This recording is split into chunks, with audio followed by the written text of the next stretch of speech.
সম্মানিত উপস্থিতি, আল্লাহ রাব্বুল আলামিন আমাদেরকে এই জীবন দান করেছেন। এটা আমাদের ক্ষণস্থায়ী জীবন, এরপরে মূল জীবন আসবে কিয়ামতের জীবন। কিন্তু এই দুনিয়াতে জীবন যাপন কিভাবে করতে হবে, আমাদের কি প্রয়োজন, আমরা জানি আমাদেরকে অনেক কিছু প্রয়োজন আছে, কিন্তু অনেক কিছুর মধ্যেই আমাদের যেটা জীবনে সব থেকে বেশি প্রয়োজন, যেটা আমাদের সব থেকে বেশি দরকার, সেটা হচ্ছে যে আমাদের জীবনে বরকতের দরকার। আমাদের টাকা, আমরা মনে করি যে টাকা পয়সা সবকিছু, মালধন সবকিছুই, কোন জিনিসের বেশি হওয়াটাই সবকিছুই, কিন্তু না, আমাদের জানতে হবে যে বরকত কি আর বরকত কেমন ভাবে জীবনে আসবে। বরকতের ব্যাপারে কিছু মানুষ এরকম রয়েছে যারা বরকত কি এই জিনিসটাই জানে না। ওরা শুধু জানে যে বরকত, অন্যদিকে কিছু মানুষ মনে করে যে বরকত বলতে যেটাতে গণনাতে যেটা বেশি, যেটা দেখতে বেশি মনে হয় সেটাই বরকত, কিন্তু আসলে বরকত কি ওটাই না। বরকত আরবি ভাষার একটি বারাকা শব্দ থেকে এসেছে, যার অর্থ হচ্ছে, আরবি ভাষায় এর দুটো মানে আসে। একটা মানে হচ্ছে কোন স্থায়ী হওয়া, জমে যাওয়া, টিকে থাকা। আরেকটি অর্থ হচ্ছে বৃদ্ধি পাওয়া, বেশি হওয়া। শরীয়তে যদি আমরা দেখি তাহলে দেখতে পাবো যে আল্লাহ রাব্বুল আলামিন আমাদেরকে যে কল্যাণ দান করেছেন, যা কিছু দিয়েছেন, এই কল্যাণটা, এই ভালো জিনিসটা, এটা সবাই থাকে, সর্বদাই থাকে, আর নয় কমসে কম একটা লং টাইম থাকে। তো কোনো জিনিস, কোনো কল্যাণ যেটা আল্লাহ রাব্বুল আলামিন দিয়েছেন, ওই কল্যাণটা সর্বদা থাকবে অথবা লং টাইম থাকবে, সেটাকেই বরকত বলা হয়। মনে রাখবেন, কাউকে যদি প্রত্যেকদিন কেউ 1 লাখ টাকা ইনকাম করে আর তারপরে সন্ধ্যা হতে হতে আবার শেষ হয়ে যায়, এটা কি বরকত? এটা বরকত নয়। আল্লাহ রাব্বুল আলামিন কাউকে সুস্থ রেখেছেন, লং টাইম সুস্থ থাকছে, এইটাই তাই বরকত। যদি সুস্থ থাকে তার সঙ্গে সঙ্গে আবার অসুস্থ হয়ে যায়, আবার সুস্থ হয়, আবার অসুস্থ হয়ে যায়, তাহলে এটা কিন্তু সুস্থতায় বরকত নয়। জীবনের মধ্যে টাকা পয়সা, সন্তান সন্ততি, সম্মান, আরো অন্য যা কিছু রয়েছে, সেটা যে লং টাইম থাকে তাহলে ওটা বরকত আসবে, আর না হলে এটা বরকত নয়। এই যে আজকে আপনি জুমার দিকে কিছু শিখছেন, যারা মাসে পড়ছে মাসে কিছু শিখছে, এই সামনে জুমা আস্তে আস্তে যদি আমি ভুলে যাই, কালকে আজকে যে পড়া পড়লাম, কালকে পড়া হতে হতে এটা ভুলে যায়, এটা মনে না থাকে, তাহলে এটা শিক্ষাতে বরকত নেই, এই ইলমে বরকত নেই। ওই ইলম যেটা লং টাইম থাকে না, ওই ইলম যখন আমার প্রয়োজন, ও যদি প্রয়োজন নাম যেতে পারে, আমি যদি ভুলেই যাই, তাহলে এটা এর মধ্যে বরকত নয়। কাউকে আল্লাহ রাব্বুল আলামিন 5টা 10টা সন্তান সন্ততি দিয়েছেন, তো সন্তান সন্ততি থাকাটাই বরকত নয়। যদি সেই সন্তান আপনার কাজে না আসে, আপনার সম্মান না করে, আপনার অসহায়ের সময় আপনার পাশে না দাঁড়ায়, আপনার খিদমত না করে, তাহলে এটা বরকত নয় বেশি হওয়াটাই। যদি আপনার সন্তান হয় 1টা হোক 5টা হোক, যেটার মধ্যে বরকত থাকে, যে আপনার সম্মান করবে, যে আপনার অসহায়ের সময় আপনার দাঁড়াবে, যখন আপনার প্রয়োজন পড়বে সে আপনার প্রয়োজন মিটাবে, আপনার তাবেদারি করবে, তখনই সন্তানের মধ্যে বরকত আসবে। একটা স্বামী দেখতে শুনতে খুব ভালো, বডি আছে, তার সুনাম আছে, সবকিছুই আছে, এটা থাকাই বরকত নয়। যদি সে নিজের স্ত্রীর তার যে হক রয়েছে সেগুলো আদায় না করে, তার দিকে ধ্যান না দেয়, তার যে দায়িত্ব সে যে পালন না করে, তাহলে মনে করতে হবে স্বামীর মধ্যে বরকত নেই।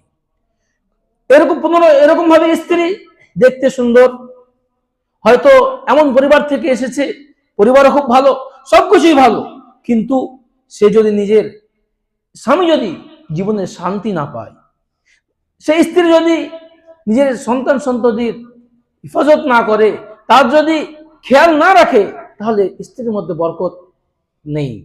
তো এগুলো হচ্ছে যে আমাদেরকে দেখতে হবে যে বরকত এটা নয় যে হঠাৎ কোনো জিনিস চলে আসা, হঠাৎ কোনো সম্মান পাওয়া, কোনো মানসাব পেয়ে নেওয়া, এটা নয়। আমি যে আল্লাহ রাব্বুল আমাকে যে নিয়ামত দিয়েছেন, যে কল্যাণ দিয়েছেন, এটা স্থায়ীভাবে থাকবে, সেটাকেই বলে বরকত। আর আরেকটি অর্থ এটা বললাম যে এর অর্থ হচ্ছে বৃদ্ধি পাওয়া। এই বৃদ্ধি পাওয়াটা 2 রকম ভাবে হতে পারে। যে আপনি একটা কাউন্টিং কোয়ান্টিটিটা বেশি হতে পারে, যে আপনি আজকে যতটুকু মেহনত করছেন কাল কতটুকুই মেহনত করছিলেন, কিন্তু আজকে ইনকাম করছেন আপনি 100 টাকা, ওই সময় কালকে ইনকাম করছেন 200 টাকা, তো এটাও একটি বরকতের মধ্যে পড়ে যায়। ওই জন্যই হাদিসে এসেছে যে যখন ঈসা আলাইহিস সালাম আর একবার আসবেন, তখন জমিন থেকে বরকত বের হবে। তো এক একটা ফল কয়েকটা পরিবারের জন্য যথেষ্ট হয়ে যাবে। একটা গাই, তার দুধ কয়েকটি ফ্যামিলির জন্য যথেষ্ট হয়ে যাবে। তো এরকম ভাবে এটা বৃদ্ধি পাওয়া, যে আমি যতটুকু মেহনত আজকে করেছি কালকে ততটুকু মেহনত করছি, কিন্তু ওর চাইতে বেশি পাচ্ছি, এটাও একটা মানে আসে বরকতের।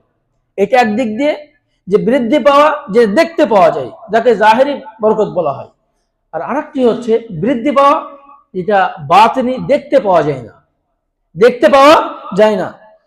উদাহরণস্বরূপ আপনি 100 টাকা কালকে ইনকাম করেছেন, আজকেও ইনকাম করছেন, কিন্তু কালকের 100 টাকায় আপনার প্রয়োজন মিটছে না, কিন্তু আজকে যে আপনি উপার্জন করছেন, যা ইনকাম করছেন, যা পেয়েছেন, আপনার প্রয়োজন মিটে যাচ্ছে, এটাই হচ্ছে বরকত। তা আমাদেরকে সব থেকে ভালো এটা বরকত, যেটা আমরা দরকার আমাদের, সেটা হচ্ছে এই বরকত। এটা মানবী বরকত, যেটা আমরা দেখতে পাই না। যে আমরা অল্প ইনকাম করছি ঠিকই, যা পাচ্ছি কালকে যা পাচ্ছিলাম সেটাই পাচ্ছি, কিন্তু ওর মধ্যে আমাদের সমস্ত প্রয়োজন মিটে যাচ্ছে, এটাই হলো বরকত। আমি ইলম অর্জন করছি, এই ইলম যদি আমার কাজে না আসে, আমি তার মধ্যে আমল না করি, তার মধ্যে আমার বরকত নেই। আমি অনেক কিছু শিখলাম, অনেক কিছু জানলাম, তারপর নিজে ওটা প্র্যাকটিক্যাল আমল করলাম না, তাহলে তো বরকত নয়। বরকত ওটাই আপনি কম শিখলেন, যাই জানলেন, তারপর আমল করলেন, তার মানে আপনার ইলমে বরকত রয়েছে, শিক্ষাতে বরকত রয়েছে। অতএব আমাদের এখন যেটা সব থেকে বেশি প্রয়োজন, কোন জিনিসের বেশির চাইতে আমাদের বরকতের প্রয়োজন, আমাদের জীবনে বরকতের প্রয়োজন, আমাদের ধন সম্পদে বরকতের প্রয়োজন, সন্তান সন্ততির বরকতের প্রয়োজন, সময়ের মধ্যে বরকতের প্রয়োজন। অতএব আমাদেরকে চেষ্টা করতে হবে যে বরকত কেমন ভাবে আসে চিনতে হবে। আমরা বরকতকে চিনি না, সব সময় আমরা এটাই শিকায়ত করি যে আমার কাছে কিছুই নেই, কিন্তু আল্লাহ রাব্বুল আলামিন সবাইকে বরকত দিয়েছেন। বাস আমাদেরকে ওই বরকতগুলোকে চিনতে হবে, আর সেটাকে টিকিয়ে রাখার চেষ্টা করতে হবে। আর আমাদেরকে জানতে হবে যে এমন কিছু কি উপায় রয়েছে, যেই উপায় অবলম্বন করলে আমার জীবনে বরকত নেমে আসবে, আর এমন ওই সমস্ত কি দিক রয়েছে যেগুলোর উপর আমল করলে, বা যেগুলো যদি আমরা জীবনে নিয়ে আসি, চলে আসে, আমাদের বরকত হারিয়ে যাবে, জানতে হবে। তা আমরা আজকে জেনে নেব যে এমন কি বিষয় রয়েছে, এমন কি উপায় রয়েছে যে আমাদের জীবনে বরকত নেমে আসবে। ওই কয়েকটি উপায় বলবো ইনশাআল্লাহ। একটি উপায় হচ্ছে নিজের জীবনে বরকত নিয়ে আসার ঈমান ও তাকওয়া। আল্লাহ তাআলা বলেন, ওয়ালাউ আন আহলাল কুরা আমানু ওয়াত্তাকাউ লাফাতাহনা আলাইহিম বারাকাতিন মিনাস সামাই ওয়াল আরদ। যে যদি জনপদের অধিবাসীরা ঈমান আনত, ওয়াত্তাকাউ এবং তাকওয়া অবলম্বন করত, লাফাতাহনা আলাইহিম বারাকাতিন মিনাস সামাই ওয়াল আরদ, তাহলে আল্লাহ বলছেন যে আমি জমিন ও আসমান বরকতের দরজাকে উন্মুক্ত করে দিতাম, খুলে দিতাম। অতএব নিজের জীবনে বরকত নিয়ে আসার জন্য আমাদেরকে মুমিন হতে হবে। ঈমান না এনে, ওই জন্য যারা দেখবেন যাদের ঈমান নেই, তাদের ধন সম্পদ অনেক আছে, টাকা পয়সা অনেক আছে, কিন্তু তাদের জীবনে শান্তি নেই, বরকত না থাকার কারণে। ঈমানের সাথে সাথে আরেকটা জিনিস যেটা আনতে হবে, সেটা হচ্ছে তাকওয়া অবলম্বন করতে হবে, মুত্তাকি হতে হবে। তাকওয়া এর অর্থ বাঁচা, অর্থাৎ নিজেকে আল্লাহ রাব্বুল আলামিনের আযাব থেকে বাঁচার জন্য আল্লাহ রাব্বুল আলামিন যে আদেশ করেছেন সেগুলো পালন করতে হবে, আর ওই সমস্ত যেগুলো থেকে নিষেধ করেছেন পুরোপুরি বিরত থাকতে হবে। অন্য ভাষায় যদি আমি বলি, তাহলে তাকওয়া হচ্ছে যে আমাদেরকে আল্লাহ যা ফরজ করেছেন, যে জিনিসগুলো ফরজ করেছেন, ওয়াজিব করে দিয়েছেন, ওগুলো পালন করতেই হবে। তার সাথে সাথে যেগুলো নাফিল রয়েছে, সুন্নাত রয়েছে, শুধু সালাতেই নাই, সবকিছুতেই যেগুলো নাফিল রয়েছে সাধ্যমতো সেটাও চেষ্টা করতে হবে। আর যেগুলোকে আল্লাহ রাব্বুল আলামিন একেবারে হারাম করেছেন, নাজায়েজ করেছেন, পুরোপুরি ভাবে বিরত থাকতে হবে। তার সাথে সাথে যেগুলো মাকরুহ সেগুলো থেকেও বিরত থাকতে হবে। তাহলে আমাদের জীবনে বরকত নেমে আসবে। আমাদের জীবন অতিবাহিত হবে তাকওয়াকে সামনে রেখে। এরকম নয় লাভ লস, আমার দুনিয়াতে কোনটাতে লাভ কোনটাতে লস শুধু এটা দেখলেই হবে না। আমাদের জীবন যাপন করতে হবে যে কোনটা ঠিক আর কোনটা ভুল। শরীয়তে এটা ঠিক না ভুল, যদি ঠিক হয়, যদি আমার দুনিয়াতে কিছু লসও হোক না কেন, আমাকে ওটাই করতে হবে। যদি কোন দুনিয়াতে লাভ দেখতে পাচ্ছি কিন্তু শরীয়ত বিরোধী হলে আমাকে ওটা থেকে বিরত থাকতে হবে, একেবারে দূরে থাকতে হবে। তাহলে আমাদের জীবনে বরকত নেমে আসবে ইনশাআল্লাহ। একটি উপায় যেটি বললাম সেটা হচ্ছে ঈমান এবং তাকওয়া। আরেকটি উপায় হচ্ছে সিলাতুর রহিম, আত্মীয়তার সম্পর্ক বজায় রাখতে হবে। আত্মীয়তার সম্পর্ক বজায় রাখতে হবে, বিশেষভাবে যারা নিকটবর্তী আত্মীয় রয়েছে, পিতামাতা, ভাই বোন। আরেকটা কথা মনে রাখবেন যে আত্মীয়তার বন্ধনকে টিকিয়ে রাখা এটা অত সহজ ব্যাপার নয়। যদি দুজনের মেজাজ আলাদা হয়, এর ভাবনা চিন্তা আলাদা, ওর ভাবনা চিন্তা আলাদা, এ একরকম ও একরকম, কিন্তু তবুও আমরা যদি জীবনে বরকত নিয়ে আসতে চাই তাহলে আমাদেরকে চেষ্টা করতে হবে যে যতটুকু পারা যায় এই আত্মীয়তার বন্ধনকে টিকিয়ে রাখতে হবে। যে কোনো সমস্যা হয়ে যায়, সেই সময় ফাটল ধরে যায়, এই ফাটলকে দূর করে একসাথে থাকার চেষ্টা করতে হবে। নবী করিম সাল্লাল্লাহু আলাইহি ওয়াসাল্লাম বলেন, আনাস বিন মালিক রাদিয়াল্লাহু আনহু থেকে বর্ণিত, মান আহাব্বা আন ইউবসাতা লাহু ফি রিজকিহি ওয়া ইউনসা লাহু ফি আসারিহি ফালইয়াসিল রাহিমাহ। যে ব্যক্তি চায় তার রিজকে প্রশস্ত হোক এবং আয়ু বর্ধিত হোক, আয়ু বৃদ্ধি পায়, ফালইয়াসিল রাহিমাহ, সে যেন আত্মীয়তার বন্ধনকে কি রাখুক, অক্ষুণ্ণ রাখুক। অতএব আমাদেরকে আত্মীয়তার বন্ধনকে অক্ষুণ্ণ রাখতে হবে, টিকিয়ে রাখতে হবে। যদি প্রথম যে পয়েন্টটা বললাম, প্রথম যে উপায়টি বললাম, ওটা যদি একদিক দিয়ে দেখি ওটা হচ্ছে আল্লাহর হক, আর দ্বিতীয় পয়েন্ট যেটা বললাম অন্যদিক দিয়ে দেখি বান্দার হক।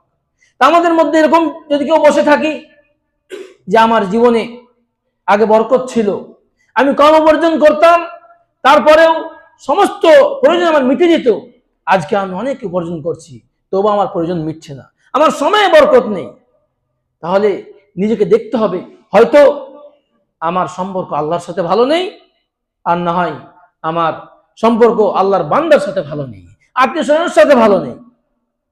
অতএব আমরা যারা এটা শুনছি, এখান থেকে ওঠার আগে এই প্রতিজ্ঞা করে নেব, যদি আমাদের আত্মীয়র মধ্যে কোনো ফাটল ধরে থাকে, সম্পর্ক ভালো না হয়ে থাকে অনেক সময়, তাহলে এখান থেকে যাওয়ার আগেই, এখান থেকে যাওয়ার পরেই আমি এই সম্পর্কটাকে ভালো করার চেষ্টা করব, এই সম্পর্কটাকে ভালো করার চেষ্টা করব। ভুল কারণে কারণে হয়, কিন্তু সবাই যদি মনে করে যে আমি নিচে হব না, আমি একটু ছোট হব না, তাহলে সমাধান হবে না। কাউকে না কাউকে একটু ছোট হতে হবে। ভুল আপনার না হলেও নিজের জীবনে আপনার জন্য আপনি যদি বরকত আনতে চান, তাহলে আপনাকে একটু ছোট হয়েও ভুল একটু ক্ষমা করে দেন, তারপরে গিয়ে এই আত্মীয়তার বন্ধনকে টিকে রাখার চেষ্টা করেন। আল্লাহ আমাদেরকে সবাইকে তৌফিক দেন, আল্লাহুম্মা আমিন। আরেকটি উপায় হচ্ছে, আমরা যদি নিজের জীবনে বরকত নিয়ে আসতে চাই, কাসরাতুল ইস্তিগফার, বেশি বেশি করে আল্লাহর কাছে ক্ষমা চাইতে হবে। বেশি বেশি করে আল্লাহ রাব্বুল আলামিনের কাছে ক্ষমা চাইতে হবে। আপনি যেই ভাষাতে পারেন আল্লাহর কাছে ক্ষমা চাইতে পারেন। আপনি আস্তাগফিরুল্লাহ বলতে পারেন, আপনি বলতে পারেন হে আল্লাহ তুমি আমাকে ক্ষমা করো, যেই ভাষায় হোক না কেন। কয়েকটি শব্দ রয়েছে, একটি শব্দতে নবী করিম সাল্লাল্লাহু আলাইহি ওয়াসাল্লাম এটাকে সাইয়্যিদুল ইস্তিগফার বলেছেন, আল্লাহুম্মা আনতা রাব্বি লা ইলাহা ইল্লা আনত খলাকতানি ওয়া আনা আবদুকা ওয়া আনা আলা আহদিকা ওয়া ওয়া'দিকা মাস্তাতা'তু আউযু বিকা মিন শাররি মা সানা'তু আবু লাকা বিনি'মাতিকা আলাইয়া আবু বিযামবি ফাগফিরলি ফাইন্নাহু লা ইয়াগফিরুদ দুনুবা ইল্লা আনত। এটা একটা সাইয়্যিদুল ইস্তিগফার বলা হয় এটাকে। যদি পারেন, নিজে বাংলা আরবি পড়তে জানেন, দোয়ার বই রয়েছে, ওখান থেকে মুখস্থ করে নেবেন। যদি না পড়তে জানেন, আশেপাশে কোনো আলিম থাকলে, কোনো ছাত্র ভাই থাকলে তার কাছে গিয়ে শুনেন, মুখস্থ করেন। এটাও যদি সম্ভব না হয়, আপনি বাংলা ভাষাতেই, নিজের ভাষাতেই আল্লাহর কাছে ক্ষমা চান, যে আল্লাহ তুমি কি করে দাও, ক্ষমা করে দাও। এই ইস্তেগফার করলে হবে কি? তো মনে রাখবেন, আল্লাহ রাব্বুল আলামিন কোরআন মাজিদের মধ্যে অনেক নবীগণের জীবনী তুলে ধরেছে, কাউরির বিস্তারিত, কাউরির সংক্ষিপ্ত। তার মধ্যে একজন নূহ আলাইহিস সালাম, নূহ নামে একটা সূরা রয়েছে, তার মধ্যে তিনি দাওয়াতের যে পদ্ধতি, কেমনভাবে দাওয়াত দিয়েছেন ওটা বর্ণনা করতে গিয়ে আল্লাহ তাআলা বলেন যে নূহ আলাইহিস সালাম বললেন, ফাকুলতু আস্তাগফিরু রাব্বাকুম ইন্নাহু কানা গাফফারা ইউরসিলিস সামাআ আলাইকুম মিদরারা ওয়া ইমদিদকুম বিআমওয়ালিন ওয়া বানিন ওয়া ইয়াজআল লাকুম জান্নাতিন ওয়া ইয়াজআল লাকুম আনহারা। নূহ আলাইহিস সালাম বললেন, ইয়া আল্লাহ, আমি তাকে বলেছিলাম ইস্তাগফিরু রাব্বাকুম, যে তোমরা তোমার রবের কাছে ইস্তেগফার করো, ক্ষমা প্রার্থনা করো, ইন্নাহু কানা গাফফারা, তিনি ক্ষমাশীল। হবে কি? ইউরসিলিস সামাআ আলাইকুম মিদরারা, তিনি তোমাদের জন্য প্রচুর পরিমাণে বৃষ্টিপাত করবেন, ওয়া ইমদিদকুম বিআমওয়ালিন ওয়া বানিন, এবং তোমাদের সহায়তা করবেন, বর্ধিত করবেন কিসে? সন্তান সন্ততিতে এবং ধন সম্পদে। ওয়া ইয়াজআল লাকুম জান্নাতিন ওয়া ইয়াজআল লাকুম আনহারা, আর তোমাদের জন্য স্থাপন করবেন বাগান এবং প্রবাহিত করবেন নদী নালা। তো এখান থেকে বুঝতে পারলাম যে ইস্তেগফার করলে আল্লাহ রাব্বুল আলামিন সন্তান সন্ততিতে বরকত দিবেন, ইস্তেগফার করলে আল্লাহ রাব্বুল আলামিন ধন সম্পদে বরকত দিবেন, আরো অন্যান্য জিনিসেও বরকত দিবেন। অতএব আমাদেরকে বেশি বেশি করে ইস্তেগফার করতে হবে। নবী করিম সাল্লাল্লাহু আলাইহি ওয়াসাল্লাম, তিনার ব্যাপারে আবু হুরায়রা রাদিয়াল্লাহু তাআলা আনহু বলেন, রাসূল সাল্লাল্লাহু আলাইহি ওয়াসাল্লামকে বলতে শুনেছি, আল্লাহি ইন্নী লাআস্তাগফিরুল্লাহ ওয়া আতুবু ইলাইহি ফিল ইয়াওমি আকসারা মিন 70 মাররা, যে নবী করিম সাল্লাল্লাহু আলাইহি ওয়াসাল্লাম আল্লাহর কসম করে বলছি যে আমি দিনের মধ্যে আল্লাহর কাছে 70 বারের অধিক কি করি? ইস্তেগফার করি, ক্ষমা প্রার্থনা করি। অন্য রয়েছে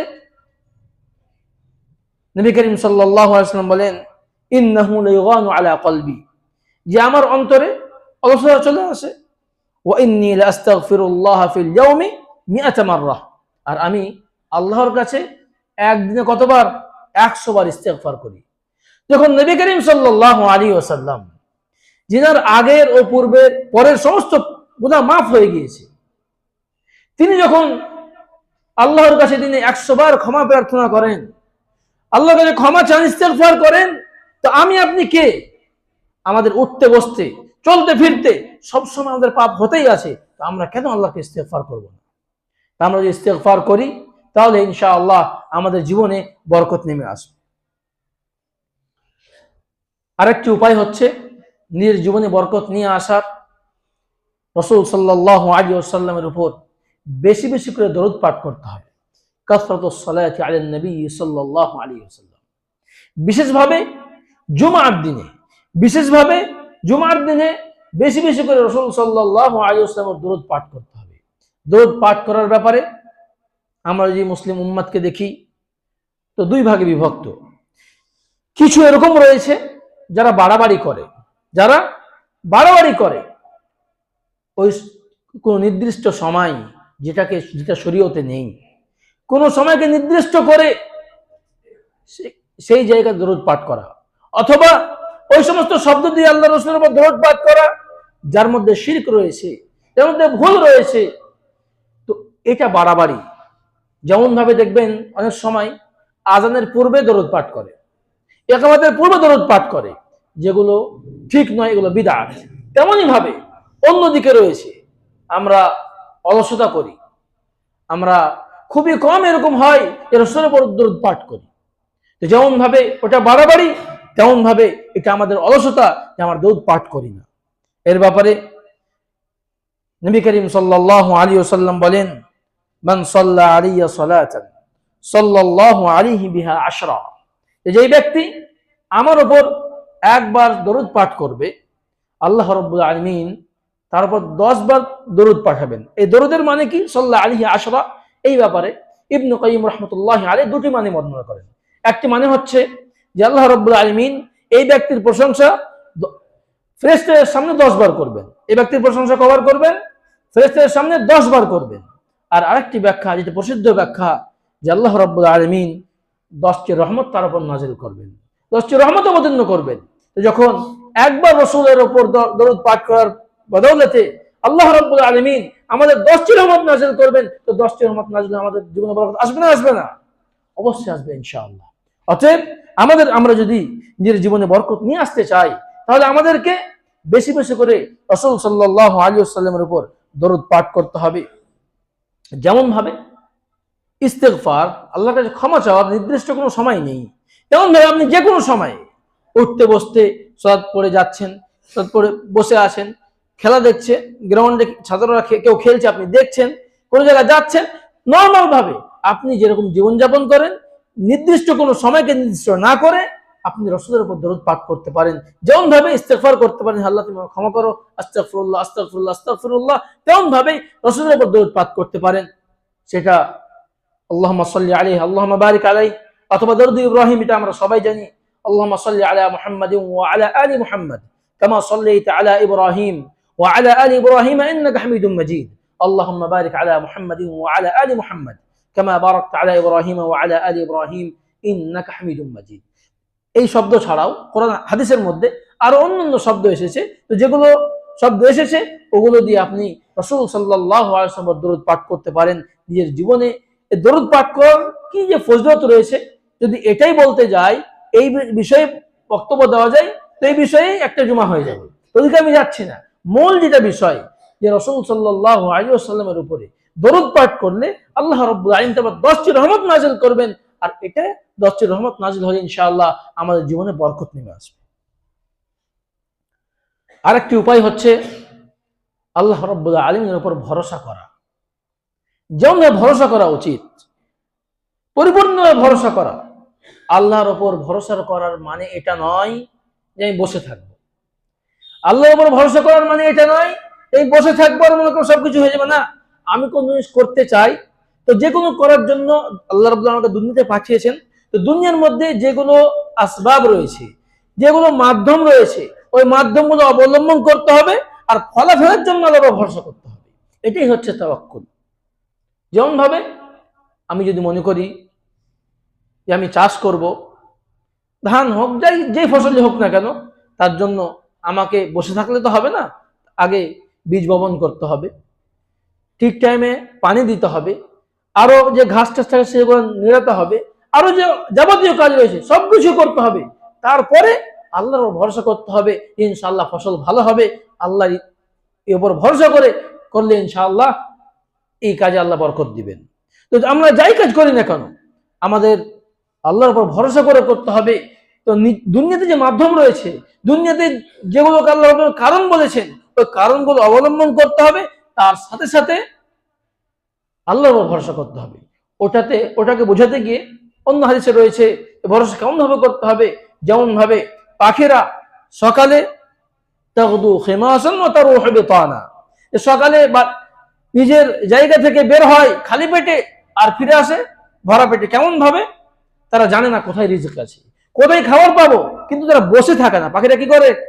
চেষ্টা করে, মেহনত করে যায়, কোনো না কোনো জায়গাতে তারা খাবার পেয়ে যায়। ওইরকম ভাবে আমরা যদি জীবনে বরকত নিয়ে আসতে চাই, তো আমরা যেই কাজ করবো না কেন আল্লাহর উপর পরিপূর্ণ ভরসা রাখতে হবে। আল্লাহ তাআলা বলেন, ওয়ামান ইয়াতাওয়াক্কাল আলাল্লাহি ফাহুয়া হাসবুহ, যে ব্যক্তি আল্লাহ রাব্বুল আলামিনের উপর তাওয়াক্কুল করবে, ভরসা করবে, আল্লাহ রাব্বুল আলামিন তার জন্য যথেষ্ট হয়ে যাবে। বারাকাল্লাহু লানা ওয়া লাকুম ফিল কুরআনিল আযীম ওয়া নাফা'আনি ওয়া ইয়্যাকুম বিল আয়াতি ওয়াদ যিকরিল হাকীম। ইন্নাহু তাআলা জাওয়াদুন কারীমুন মালিকুম বাররুর রাউফুর রহিম রাব্বুল হালিম।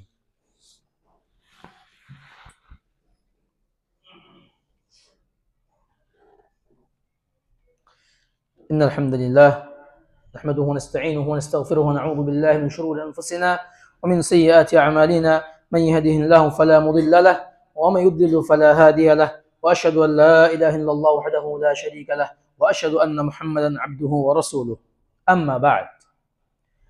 আমরা শুনছিলাম যে আমাদের জীবনে বরকত নিয়ে আসার, বরকত আনার জন্য কি উপায় রয়েছে। কয়েকটি উপায় বললাম, আর 10 মিনিট সময় রয়েছে, সংক্ষিপ্তভাবে কয়েকটি উপায় বলে আমার বক্তব্য ইতি করবো ইনশাআল্লাহ। আরেকটি উপায় হচ্ছে যে আমরা যেই কাজের সূচনা করব, যেই কাজটাই করব, যেটা প্রথম যে কাজটা করব সেটাকে একটু গুরুত্ব দিয়ে করতে হবে, সেটাকে গুরুত্ব দিয়ে করতে হবে, সেটাকে চেষ্টা করতে হবে। আমরা কোনো কাজ দোকান খুলতে চাই, কাজের দোকান খোলার সময় যদি মার্কেটের সময় হয় 8টা, পৌনে 8টায় খুলবেন। আপনার কোন জায়গাতে আপনি পড়াতে যান, যদি ওখানে সকাল 7টা থেকে ক্লাস শুরু হয়, তা আপনাকে পৌনে 7টায় পৌঁছতে হবে। আপনার মার্কেটের সন্ধ্যাতে 5টাতেই মার্কেট 5টাতে খোলে, আপনি পৌনে 5টায় যাবেন। আপনি যাই কিছু করেন না কেন, যেটার সময় রয়েছে তার আগে করার চেষ্টা করবেন, ওটাকে গুরুত্ব সহকারে করবেন। আপনি কোনো জিনিস শুরু করলেন, ওই প্রথম যে কাজ সেটাকে গুরুত্ব দিয়ে করতে হবে, একটু মেহনত দিয়ে করতে হবে। এমনকি ওলামাগণ এটাও বলেছেন, আপনাকে আল্লাহ রাব্বুল আলামিন প্রথম সন্তান দান করেছেন। আপনি যদি চান যে আপনার পরবর্তী সন্তানগুলো ভালো হোক, সলেহ হোক, নেক হোক, তার মধ্যে বরকত আসুক, তাহলে আপনি যদি প্রথম সন্তানকে একটু বেশি চেষ্টা করেন, তাদেরকে দিনদার করার চেষ্টা করেন, সেটা গুরুত্ব দেন, তো এর বদৌলতে দেখবেন যে অন্য সন্তানগুলোকেও ভালো মানুষ করা, তাদেরকে দিনদার বানানো সহজ হয়ে যায়। নবী করিম সাল্লাল্লাহু আলাইহি ওয়াসাল্লাম বলেন, আল্লাহুম্মা বারিক লি উম্মতি ফি বুকুরিহা, যে আল্লাহ তুমি আমার উম্মতের যে কোনো জিনিসের প্রথম অংশে বরকত দাও। এই বুকুর একটা অর্থ এটা করা হয়েছে যে কোনো জিনিসের প্রথম জিনিস, প্রথম জায়গাতে বরকত দাও। আর আরেকটি অর্থ করা হয়েছে যে সকালে বরকত দাও। তো সকালটা হচ্ছে দিনের প্রথম, তো ওখানেও আমাদের চেষ্টা করতে হবে, তেমন আমরা যাকে শুরু করবো না কেন, সেখানে প্রথম যেন যে কাজটা করব, সেটা সূচনা করব, সেটা আমাকে কি করতে হবে, একটু গুরুত্ব সহকারে করতে হবে, চেষ্টা করতে হবে। এই হাদিসটা যে বর্ণনা করেছেন, তিনি সখর রাদিয়াল্লাহু তাআলা আনহু ব্যবসায়ী ব্যক্তি ছিলেন। তিনি যখন নিজের পণ্য দিয়ে ব্যবসা করার জন্য লোককে পাঠাতেন, সকাল সকালে পাঠাতেন। আর রাবি বলছেন যে তার কারণে তিনি অনেক ধনী হয়ে গিয়েছিলেন, তিনার মালধন অনেক হয়ে গিয়েছিল। অতএব আমরাও যদি যে কাজটি করব, সেটা প্রথম যে কাজটি করব ওটাকে গুরুত্ব দিয়ে করতে হবে। আমার সকাল যেন হয় ওটা ভালো হয়। আমি যদি সকালে উঠি, ফজরের সালাত আদায় করি, তারপরে যে সময়টা যত ভালো কাজে লাগাতে পারবো, তত আমার জীবনে পরবর্তী দিনে বরকত আসবে। ওই জন্যই সকাল যদি ঠিকভাবে না থাকে, পরবর্তী সময়ে বরকত থাকে না। কেউ যারা সকালে উঠে ফজরের সালাত আদায় করে আর তারপরে অন্যান্য কাজ করে, তার জীবনে অনেক বরকত থাকে। তো যাই হোক, একটি উপায় হচ্ছে যে আমরাকে যেই কাজ সূচনা করব, প্রথম থেকে করব, সেটাকে গুরুত্ব দিয়ে করতে হবে, তাহলে ইনশাআল্লাহ আমাদের জীবনে বরকত নেমে আসবে। তারপর আরেকটি উপায় হচ্ছে আল্লাহ রাব্বুল আলামিনের রাস্তায় দান করতে হবে। আমরা মনে করি যে আমরা যা উপার্জন করি সেগুলো খরচ করার পরে যা বাঁচবে আল্লাহর রাস্তায় দান করব, ঠিক আছে এটা। কিন্তু যদি আমি নিজের জীবনে বরকত নিয়ে আসতে চাই, আপনি যাই উপার্জন করেন না কেন, 1000 টাকা 2000 টাকা, আপনার হতে পারে যে আপনি যে উপার্জন করেন আবার আপনার নিজের বাড়ির প্রয়োজন মিটছে না, তবুও এমন অবস্থাও আপনাকে কি করতে হবে, কিছু না হলেও আল্লাহর রাস্তায় দান করতে হবে।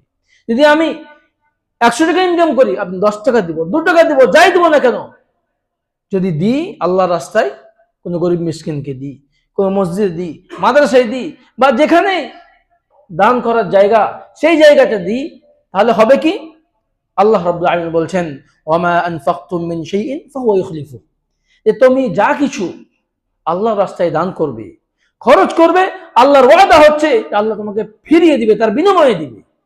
তো যদি আমরা যাই উপার্জন করি না কেন, আমাকে অভ্যস্ত করে নিতে হবে যে মাসে হোক, সপ্তাহে হোক, দৈনিক হোক, যে কিছু না কিছু আমি আল্লাহর রাস্তায় দান করব, এই আশায় যে আল্লাহ রাব্বুল আলামিন এর চাইতে বেশি দিবে।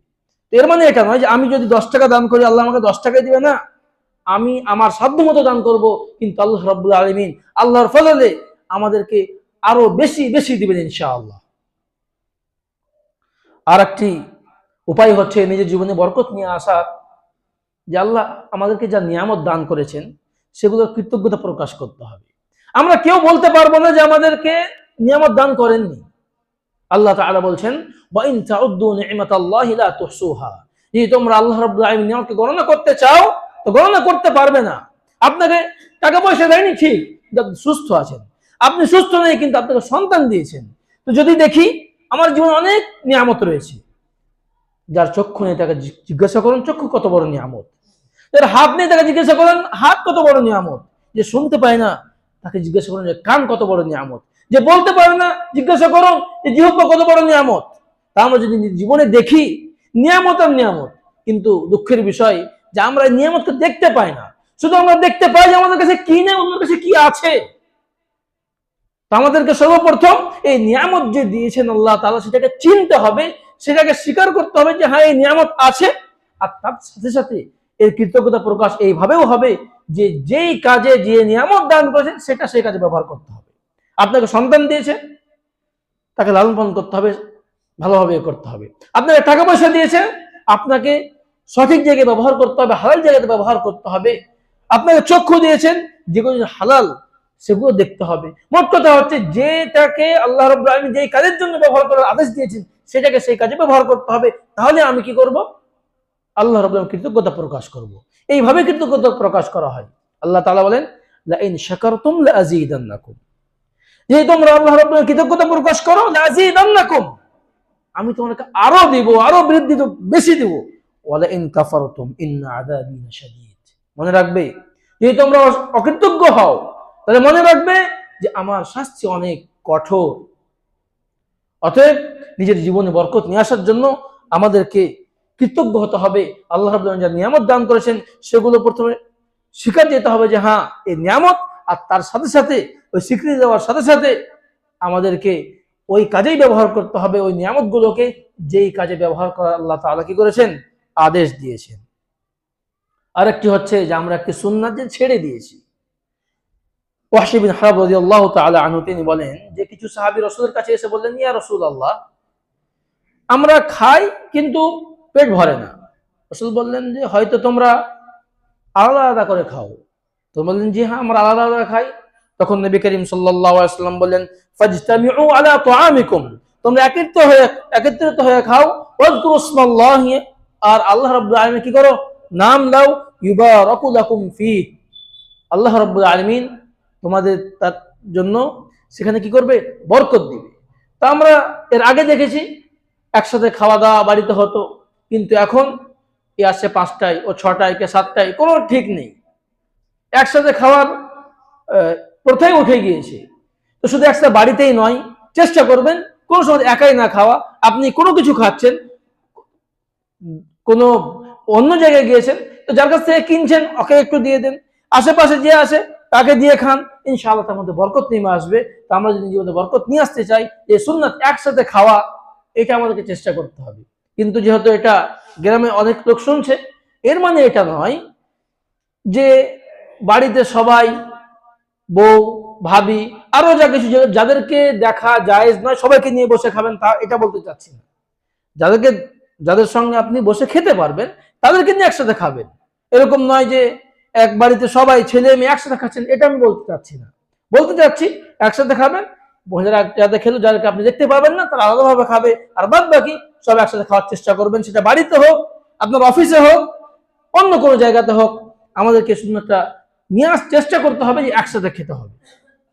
আর পরে অনেক পয়েন্ট রয়েছে, আর অনেক উপায় রয়েছে, সবকিছুই তো এই সীমিত সময়ে বলা যায় না। কোরআন এটা বরকত নয়, আল্লাহ রাব্বুল আলামিন কোরআনকে কি মুবারক বলেছেন। তো কেউ যদি আমার জীবনে বরকত নিয়ে আসতে চায়, এই কোরআনকে আঁকড়ে ধরতে হবে, কোরআনকে পড়তে হবে। কোরআন দেখে দেখে পড়তে হয় মানে বুঝি আর না বুঝি এক।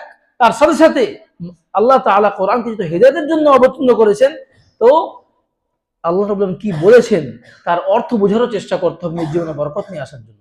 কোরআনের সঙ্গে সম্পর্ক নিয়ে আসতে হবে। মনে রাখবেন, যারা ছাত্র ভাই রয়েছে, তালিবে ইলম রয়েছে, আরো যারা রয়েছে, বেশিরভাগ মানুষের এটা কথা যে সময়ে বরকত নেই। তো সময় যদি বরকত আপনি দেখতে চান, তাহলে আপনি যত সময় ব্যয় করবেন কিতাব আল্লাহ, এই কোরআনের সাথে যত সময় ব্যয় করবেন, আল্লাহ তাআলা আপনার সময় বরকত দিবেন। অনেক সময় মনে হয় যে কোরআন পড়বো 8 ঘন্টা চলে যাবে, না, কোরআন পড়বে 8 ঘন্টা এখানে যাবে না। এই 8 ঘন্টার বরকতে অন্য সময় হয়তো আপনি 1 ঘন্টা পরে যে জিনিসটা মুখস্থ করতে পারতেন, আপনি 8 ঘন্টায় মুখস্থ করতে পারবেন। অতএব এই কোরআন ছেড়ে আমি বরকত নিয়ে আসবো জীবনে, সময় বরকত নিয়ে আসবো, হবে না। একটা মুসলিম হয়ে আমাকে আপনাকে কিছু না কিছু একটা সময়, অল্প সময় হলেও দৈনিক আমাদেরকে কোরআন একটা সময় দিতে হবে নিজ জীবনে বরকত নিয়ে আসার জন্য। আর লাস্ট সময় শেষ হয়ে গেল, লাস্ট যেটা, যে আমাকে বরকত কে দিবে বলেন তো? আল্লাহ রাব্বুল আলামিন। তো যখন আল্লাহ রাব্বুল আলামিন বরকত দিবেন, তা আমাদেরকে আল্লাহর কাছে চাইতেও হবে। এগুলো যে উপায় রয়েছে সেগুলো অবলম্বন করতে হবে, তার সাথে সাথে আল্লাহ রাব্বুল আলামিনের কাছে বরকত চাইতে হবে, নিজের জন্য বরকত চাইতে হবে, অন্যদেরকে বরকতের দোয়া দিতে হবে। তো একে অপরকে বরকতের দোয়া দেওয়া, এটাও একটি পদ্ধতি নিজের জীবনে বরকত নিয়ে আসার জন্য। নবী করিম সাল্লাল্লাহু আলাইহি ওয়াসাল্লামের এরকম ছিলেন যে যদি কারো কিছু ভালো দেখতেন তো বরকতের দোয়া দিতেন। সাহাবাদেরকে ওইটাই শিখিয়েছেন যে কারো কিছু ভালো জিনিস দেখতে পাচ্ছ কোনো সন্তান ভালো হচ্ছে, তার জন্য বরকতের দোয়া করো। কেউ ব্যবসা শুরু করেছে, ব্যবসা আলহামদুলিল্লাহ উঁচু হচ্ছে, তার জন্য বরকতের দোয়া করো। তো একে অপরকে বরকতের দোয়া করেন, দোয়া করলে ইনশাআল্লাহ আমাদের জীবনে বরকত নেমে আসবে। অনেক জায়গাতে অনেক দোয়াতে বরকতের দোয়া বলা হয়েছে। বিয়ে নতুন জিনিসের সূচনা, নবী করিম সাল্লাল্লাহু আলাইহি ওয়াসাল্লাম কি করেছেন? বারাকাল্লাহু লাকা ওয়া বারাকা আলাইক ওয়া জামাআনাকা ফি খায়র, তো বরকতের দোয়া। এরকম ভাবে আরো যে অনেক বিষয় রয়েছে, নবী করিম সাল্লাল্লাহু আলাইহি ওয়াসাল্লাম এক অপরকে বরকতের দোয়া দিতে হবে এটা শিখিয়েছেন। অতএব আমাদেরকে এক অপরকে বরকতের দোয়া দিতে হবে, নিজের জন্য বরকতের দোয়া করতে হবে। অবশেষে আল্লাহর কাছে দোয়া করি যে আল্লাহ রাব্বুল আলামিন আমাদের জীবনে বরকত নিয়ে আসার তৌফিক দেন, আমিন। আল্লাহ আমাদেরকে বরকতকে বুঝার, যে বরকত কি জিনিস সেটা বুঝার, ওর কি উপায় রয়েছে সেগুলো জেনে তার উপর আমল করার তৌফিক দান করেন, আমিন।